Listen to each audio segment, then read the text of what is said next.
Hi guys, this is GL Patel from English Guruji channel. आप सभी का स्वागत है इस वीडियो लेक्चर में। दोस्तों, आज का टॉपिक है प्रोनाउन।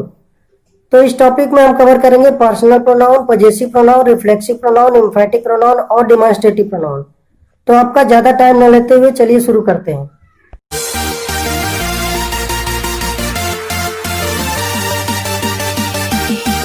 प्रोनाउन यानी कि सर्वनाम, सब्स्टिट्यूटिंग वर्ड। प्रोनाउन को सब्स्टिट्यूटिंग वर्ड इसलिए कहा जाता है क्योंकि इसे नाउन के विकल्प के रूप में प्रयोग करते हैं। नाउन के विकल्प के रूप में कैसे प्रयोग करते हैं, आइए एक पैराग्राफ के माध्यम से समझते हैं। जैसे Radha is beautiful, Radha studies in class 10, Radha goes to school daily. इस पैराग्राफ में राधा बार बार आ रहा है। जब किसी पैराग्राफ में नाउन बार बार आता है तो यह एक सीरियस एरर होता है, इसलिए इस नाउन के विकल्प में प्रोनाउन का प्रयोग किया जाता है।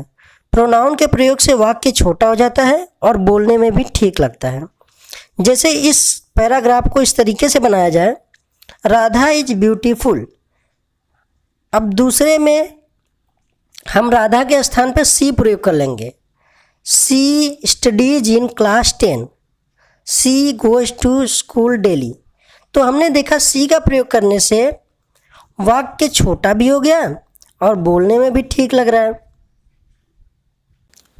इसीलिए प्रोनाउन को सब्स्टिट्यूटिंग वर्ड ऑफ नाउन कहा जाता है।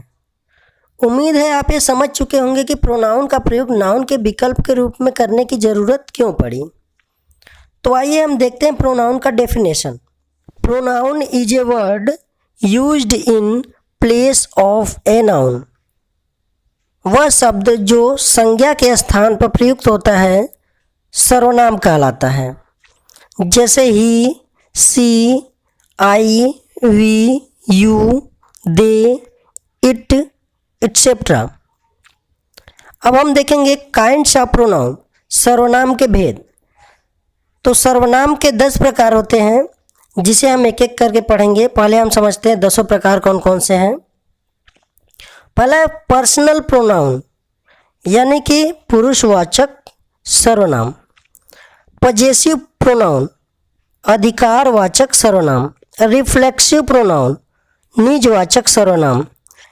एम्फैटिक प्रोनाउन दृढ़तावाचक सर्वनाम। डिमॉन्स्ट्रेटिव प्रोनाउन संकेतवाचक सर्वनाम। इंट्रोगेटिव प्रोनाउन निजवाचक प्रश्नवाचक सर्वनाम। रिलेटिव प्रोनाउन संबंधवाचक सर्वनाम। इंडेफिनिट प्रोनाउन अनिश्चयवाचक सर्वनाम। डिस्ट्रीब्यूटिव प्रोनाउन विभागवाचक सर्वनाम। रेसिप्रोकल प्रोनाउन पारस्परिक संबंधवाचक सर्वनाम। पर्सनल प्रोनाउन यानी कि पुरुषवाचक सर्वनाम। The pronoun which is used for a person or thing is called personal pronoun। जैसे एग्जाम्पल देखिए, I have read this book, मैंने यह किताब पढ़ लिया है। We are friends, हम मित्र हैं। You have a car, तुम्हारे पास एक कार है। He is playing cricket, वह क्रिकेट खेल रहा है। She will come today, वह आज आएगी। They had gone to office, way office जा चुके हैं। It is a new computer, यह एक नया कंप्यूटर है। इन वाक्यों में I, we, you, he, she, they, it यह प्रोनाउन के रूप में यूज किया गया है। और ध्यान देने वाली बात यह है कि इन प्रोनाउन को सब्जेक्ट के स्थान पर यूज किया गया है, इसीलिए इसे सब्जेक्टिव केस यानी कि नॉमिनेटिव केस की श्रेणी में रखा जाता है। नेक्स्ट एग्जांपल देखिए, he gave it to me, उसने इसे मुझे दिया। सी लव्स हिम, वह उससे प्रेम करती है। ही टीचेस अस इंग्लिश, वह हमें अंग्रेजी पढ़ाते हैं। आई इन्वाइट देम हियर, मैं उन्हें यहाँ इन्वाइट करता हूँ। You sent her some money, तुम उसे कुछ पैसे भेजे। तो इन वाक्यों में मी, हिम, अस, देम, हर यह प्रोनाउन के रूप पर्सनल प्रोनाउन के रूप में यूज किया गया है। और ध्यान देने वाली बात यह है कि यह ऑब्जेक्ट के स्थान पर प्रयोग किया गया है, इसीलिए इसे ऑब्जेक्टिव केस की श्रेणी में रखते हैं। तो अब हम पर्सनल प्रोनाउन का चार्ट देखेंगे कि किसे नॉमिनेटिव केस में, किसे ऑब्जेक्टिव केस में और किसे पजेसिव केस में रखा गया है। First person pronoun. First person pronoun में आते हैं आई और वी। नॉमिनेटिव केस है, इसका ऑब्जेक्टिव केस होता है मी और अस। पजेसिव केस है माई और आवर। आई को सिंगुलर के रूप में प्रयोग करते हैं जबकि वी को प्लूरल के रूप में। इसी प्रकार सेकेंड पर्सन प्रोनाउन का नॉमिनेटिव केस होता है दाऊ और यू। ऑब्जेक्टिव केस है दी और यू। पजेसिव केस होता है दाई एंड योर। दाऊ को सिंगुलर के रूप में यूज करते हैं जबकि यू को सिंगुलर और प्लूरल दोनों के रूप में यूज किया जा सकता है। थर्ड पर्सन प्रोनाउन देखिए, नॉमिनेटिव केस होता है he, she, it, they. Objective case होता है हिम, हर, इट, देम। और पजेसिव केस होता है his, her, its, their. He, she, it को सिंगुलर के रूप में प्रयोग करते हैं जबकि दे को प्लूरल के रूप में प्रयोग करते हैं। तो उम्मीद है आप पर्सनल प्रोनाउन के टेबल को समझ गए होंगे। इसका स्क्रीनशॉट लेके रख लीजिए ताकि आप इसको याद कर सकें। आगे चलते हैं। Rule for filling pronoun. Pronoun को भरने के नियम।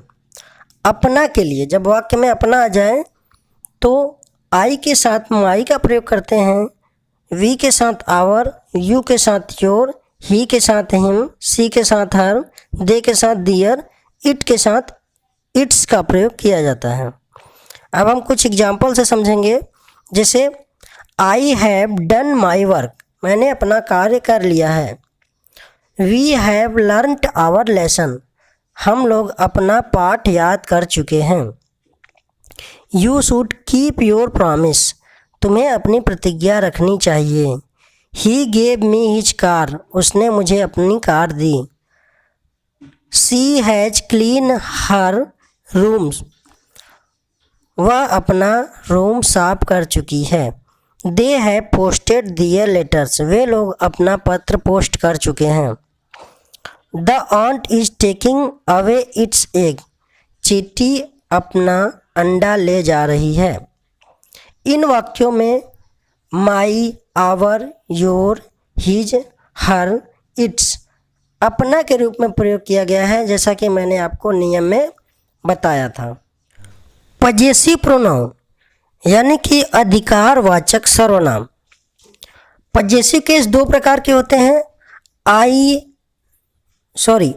माई, our, your, his, her, their, it, ये सब आते हैं पजेसिव एडजेक्टिव में। जबकि mine, ours, your, his, hers, their, its ये सब होते हैं पजेसिव प्रोनाउन। एग्जाम्पल से समझते हैं। दिस इज माई पेन, तो यहाँ पे माई का प्रयोग हुआ है, तो माई क्या है? Possessive adjective. अगर इसको इस तरीके से कहा जाए दिस पेन इज माइन, तो यहाँ पे माइन प्रयोग हुआ है जो कि क्या है? Possessive pronoun. तो पजेसिव एडजेक्टिव और पजेसिव प्रोनाउन आप समझ गए होंगे। नेक्स्ट एग्जांपल देखिए, डैट इज हर्स, यह उसका है, वह उसका है, तो क्या हो जाएगा? हर्स प्रयोग हुआ है, तो यहाँ पे यह पजेसिव प्रोनाउन है।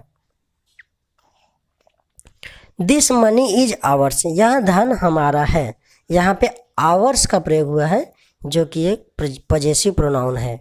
रिफ्लेक्सिव यानी कि निजवाचक। एम्फैटिक यानी कि दृढ़तावाचक सर्वनाम अब हम देखेंगे। द वर्ड्स विथ सेल्फ और selves are known as reflexive pronoun. वह शब्द जिसमें सेल्फ या सेल्फ्स लगे होते हैं रिफ्लेक्सिव प्रोनाउन कहलाते हैं।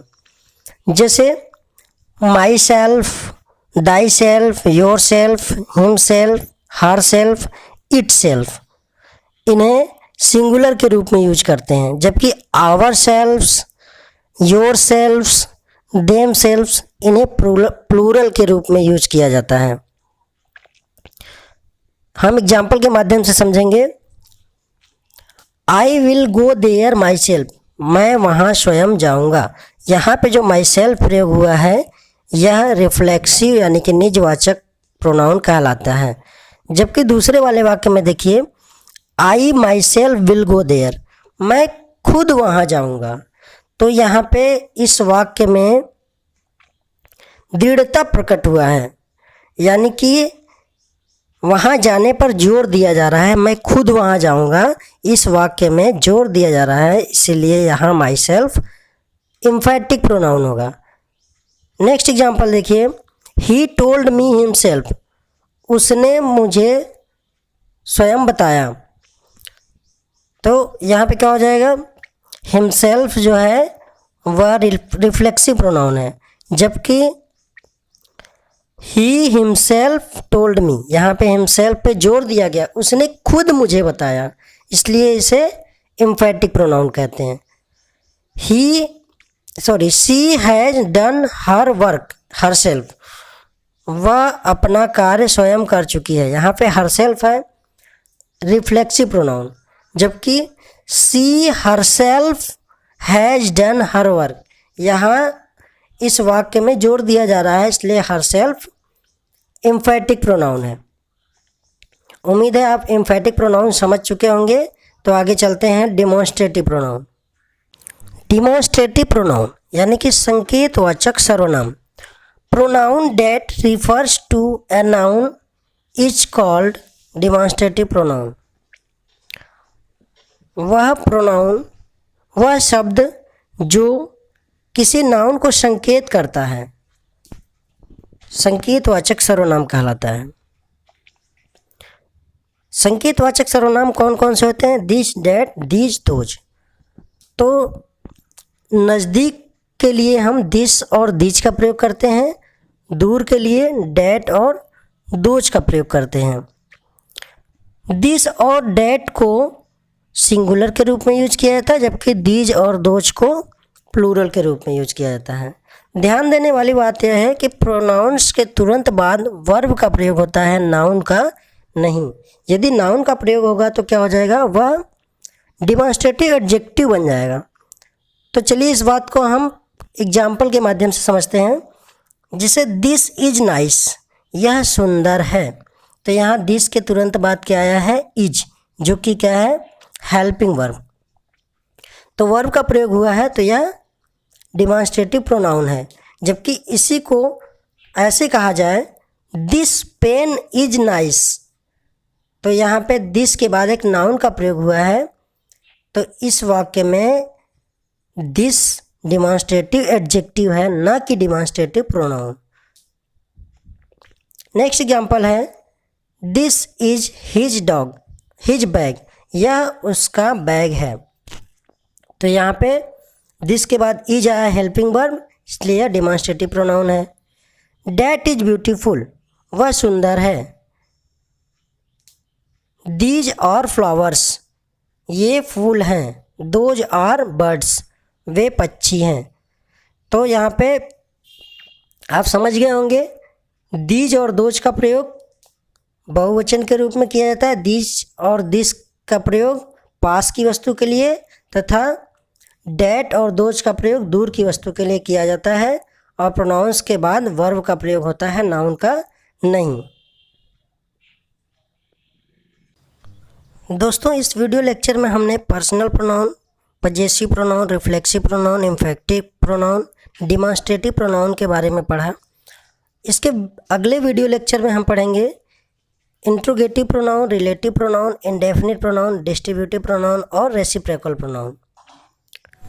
दोस्तों, अगर यह वीडियो पसंद आया हो तो इसे लाइक और शेयर कर दीजिए ताकि आपके दोस्त लोग भी सीख सकें। अगर चैनल पर नए हैं तो सब्सक्राइब भी कर दीजिए तथा साथ में बेल आइकन का बटन भी दबा दीजिए ताकि आपको आने वाले वीडियो की नोटिफिकेशन सबसे पहले मिल सके। धन्यवाद।